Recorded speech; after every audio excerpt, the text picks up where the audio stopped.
বিসমিল্লাহির রহমানির রহিম। সম্মানিত সুধী, আসসালামু আলাইকুম। সবাইকে আমাদের YouTube channel VAT and tax স্কুলের পক্ষ থেকে আন্তরিক শুভেচ্ছা এবং অভিনন্দন। সম্মানিত সুধী, আজকের ভিডিওতে আমরা শেয়ার করার চেষ্টা করব যে জিরো আয়কর রিটার্ন দাখিল নাকি আইনত দণ্ডনীয় অপরাধ, হতে পারে 5 বছরের জেল। আসলে কি ঘটনা কি সত্য?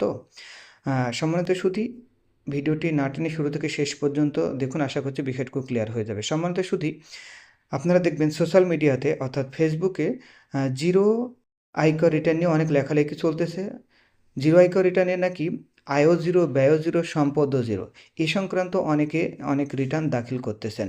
আসলে জিরো রিটার্ন বা জিরো ট্যাক্স রিটার্ন বলে আয়কর আইনে এ সংক্রান্ত কোনো বিধান নেই।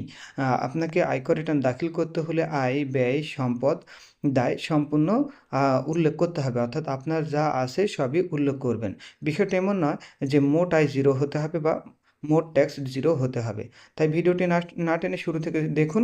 এবং এনবিআরের একটা নতুন প্রেস রিলিজ রয়েছে, সেই প্রেস রিলিজে কি বলা রয়েছে সেটা আমরা একটু শেয়ার করার চেষ্টা করি। সম্মানিত সুধী, 10ই আগস্ট 2025 ট্যাক্স রিটার্ন অর্থাৎ জিরো আয়কর রিটার্ন দাখিল আইনত দণ্ডনীয়। সামাজিক যোগাযোগ মাধ্যমে জিরো রিটার্ন দাখিল বিষয়ক কতিপয় ভ্রান্ত ধারণা প্রসূত পোস্ট জাতীয় রাজস্ব বোর্ডের নজরে এসেছে। সামাজিক যোগাযোগ মাধ্যমের এ সকল পোস্টে রিটার্ন পূরণের সবকটি ঘর শূন্য হিসেবে পূরণ করে রিটার্ন দাখিল করা যায় মর্মে ভ্রান্ত ধারণা প্রচার করা হচ্ছে। এ সকল ভ্রান্ত ধারণার বশবর্তী হয়ে কোনো করদাতা তাদের আয়কর রিটার্নে আপনার আয়, ব্যয়, সম্পদ, দায়ের বিষয়ে অসত্য ঘোষণা প্রদান করে আসছেন মর্মে জানা যায়। অর্থাৎ আপনারা যখন রিটার্ন পূরণ করবেন তখন সম্পদ, দায়, কিছু না কিছু আয় থাকবে, কিছু না কিছু ব্যয় থাকবে, সম্পদ থাকবে, দায় নাও থাকতে পারে। বাট এই তথ্যগুলো আপনাদেরকে কী করতে হবে? পূরণ করতে হবে। কিন্তু কতিপয় করদাতা জিরো রিটার্ন, তাও তো জিরো ট্যাক্স রিটার্ন বলছেন না, জিরো রিটার্ন বলেই কাজটা চালিয়ে দিচ্ছেন। আসলে জিরো ট্যাক্স রিটার্ন বলে কিছু নেই, জাস্ট আমরা প্রচলিত একটা শব্দ যে জিরো ট্যাক্স রিটার্ন। আমরা যদি এমনিতেই বলি জিরো ট্যাক্স রিটার্ন মানে কি, মানে হলো আপনার ট্যাক্স হতে হবে জিরো, সেটা উৎসে কর হোক অথবা যে করই হোক না কেন, কোনোভাবেই কর থাকা যাবে না। কর যদি 1 টাকাও থাকে তবে সেটাকে আপনি জিরো ট্যাক্স রিটার্ন বলতে পারবেন না। অর্থাৎ যেখানে আয় থাকবে করযোগ্য সীমার নিচে, অর্থাৎ পুরুষ করদাতাদের ক্ষেত্রে 3.5 লক্ষ টাকার নিচে, মহিলা করদাতাদের ক্ষেত্রে 4 লক্ষ টাকার নিচে, বাট কোনো কর থাকা যাবে না। যদি যেমন ব্যাংক ইন্টারেস্ট যদি 10 টাকা থাকে সেখানে 10% সোর্স ট্যাক্স 1 টাকা থাকে। তো এই 1 টাকা যেহেতু হচ্ছে, তবে এটাকে কিন্তু আপনি জিরো ট্যাক্স রিটার্ন বলতে পারছেন না। কেন? উৎসে কর তো 1 টাকা রয়ে গেছে, অথবা সঞ্চয়পত্র অথবা bank interest, FDR interest, DPS interest এগুলো থাকলে নর্মালি জিরো ট্যাক্স রিটার্ন হয় না এবং এটা আইনে নেই। আচ্ছা, এছাড়াও আমরা আরও বিষয় লক্ষ্য করছি বা পুরো প্রেস রিলিজটি আপনাদের সাথে শেয়ার করি। সম্মানিত করদাতাগণের অবগতির জন্য জানানো যাচ্ছে যে আয়কর আইন 2023 অনুসারে জিরো রিটার্ন নামে কোনো প্রকার রিটার্ন দাখিলের বিধান নেই। আয়কর আইন অনুসারে একজন করদাতাকে তার প্রকৃত আয়, ব্যয়, সম্পদ ও দায় অবশ্যই সঠিকভাবে আয়কর রিটার্নে প্রদর্শন করতে হবে। করদাতার প্রকৃত আয়, ব্যয়, সম্পদ, দায় প্রদর্শন না করে কোনো একটি শূন্য অথবা সবগুলো তথ্য শূন্য হিসাবে প্রদর্শন করা সম্পূর্ণ বেআইনি এবং এটি একটি ফৌজদারি অপরাধ। করদাতা কর্তৃক দাখিলকৃত আয়কর রিটার্নে তার আয়, ব্যয়, সম্পদ ও দায় সম্পর্কিত সঠিক তথ্য প্রদর্শন না করে মিথ্যা ও অসত্য তথ্য প্রদান করলে আয়কর আইন 2023-এর ধারা 312 ও 313 অনুসারে করদাতাকে 5 বছর কারাদণ্ড প্রদানের বিধান রয়েছে। তাহলে সম্মানিত সুধী, আপনারা দেখলেন যে আয়কর আইন কত 312 এবং 313 অনুসারে 5 বছরের সশ্রম কারাদণ্ড হতে পারে। অতএব ভুল তথ্য দেওয়া যাবে না, জিরো ট্যাক্স রিটার্ন দিতে হলেও অবশ্যই সতর্ক হতে হবে।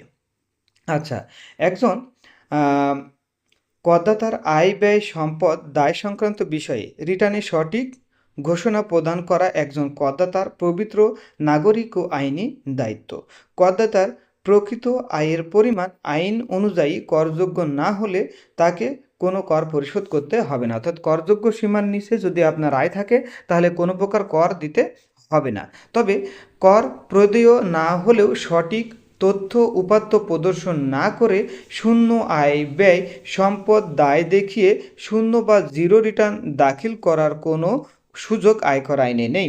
জাতীয় রাজস্ব বোর্ড আশা করে যে সকল সম্মানিত করদাতা দায়িত্বশীল নাগরিক হিসেবে আয়কর রিটার্নে প্রকৃত আয় ব্যয় সম্পদ দায় প্রদর্শন করে দেশের উন্নয়নে গর্বিত অংশীদার হবেন। একই সাথে সামাজিক যোগাযোগ মাধ্যমে প্রসারিত প্রসারণামূলক জিরো রিটার্নের ফাঁদে পা না দিয়ে নিজেকে কারাদণ্ড ও অর্থদণ্ড হতে সুরক্ষিত রাখবেন। তাই সম্মানিত শুধু আপনারা সবসময় আমরা দেখি রিটার্ন দাখিলের সময় আপনারা কম্পিউটারের দোকানে গিয়ে বলেন আমার একটা জিরো রিটার্ন দরকার, ওনারাও বুঝে না, বলে যে জিরো রিটার্ন দরকার, উনি ইচ্ছা মতো একটা জিরো ট্যাক্স রিটার্ন দাখিল করে দিয়ে দেন, অথবা যেটা নাই সেটাও দেন, সম্পদ না থাকলে সম্পদ দেন, ব্যয় না থাকলেও ব্যয় 5 টাকা দিয়ে দেন 10 টাকা, অথবা কারো ব্যয় 2 লাখ টাকা দিয়ে দেন 5 লাখ টাকা, অথবা ব্যয় 5 লাখ টাকা দিয়ে দেন 1 লাখ টাকা, এরকম অনেক রেকর্ড রয়েছে। তো কম্পিউটারের দোকান থেকে ভুলেও এই ধরনের জিরো রিটার্ন দাখিল থেকে বিরত থাকুন, কারণ কম্পিউটারের দোকানের এটা কাজ নয়, এটা আয়কর আইনের বিষয়। আপনাকে আয়কর আইন জানতে হবে, কোথায় কি রয়েছে, কত টাকা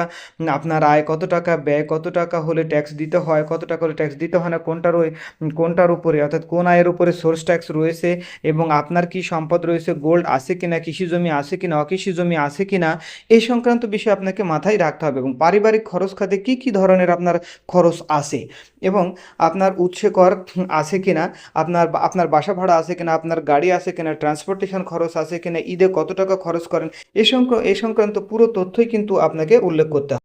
যাই হোক সম্মানিত শুধু অবশ্যই আয়কর রিটার্ন দাখিলের পূর্বে আপনাকে অবশ্যই সিদ্ধান্ত নিতে হবে আপনি কোথায় থেকে আয়কর রিটার্ন দাখিল করবেন। একজন বিশেষজ্ঞ আয়কর আইনজীবীর সাথে পরামর্শ করে আপনি আপনার রিটার্ন দাখিল করুন। কোনো কম্পিউটার দোকানের এটা কাজ নয় যে কম্পিউটার দোকান থেকে কিন্তু এখন আয়কর রিটার্ন দাখিল করলে আপনার হতে পারে জেল, হতে পারে জরিমানা, অর্থাৎ 5 বছরের জেল, জরিমানা এবং অর্থদণ্ড উভয় হতে পারে, কারণ তারা জানে না আয়কর আইন কি, আয়কর আইনের কোথায় কি আছে, আয়কর রিটার্নে কি আছে, সম্পদ কি, দায় কি, আপনার কত টাকা করযোগ্য, কত টাকা হলে ট্যাক্স দিতে হবে, কত টাকা হলে ট্যাক্স দিতে হবে না, পারিবারিক খরচ খাতে কি, কোন কোন খাতে বিনিয়োগ করলে আয়কর রেয়াত পাওয়া যায়, এবং কত টাকা পর্যন্ত আয়কর রেয়াত পেতে পারেন, বা আপনার আয়কর রেয়াতের ফর্মুলাটা কি, কত টাকা বিনিয়োগ করা যাবে, ডিপিএসে কত টাকা বিনিয়োগ করা যাবে, এরকম প্রত্যেকটা বিষয়গুলো আপনার জানা উচিত। যাই হোক সম্মানিত শুধু আশা করছি বিষয়টুকু ক্লিয়ার হয়েছে। ভিডিওটি ভালো লাগলে অবশ্যই লাইক দিবেন, শেয়ার করবেন, কমেন্ট করে জানাবেন ভিডিওটি কেমন হয়েছে, এবং আয়কর রিটার্ন সংক্রান্ত যে কোনো পরামর্শের জন্য আমাদের হোয়াটসঅ্যাপ নাম্বারে যোগাযোগ করতে পারেন।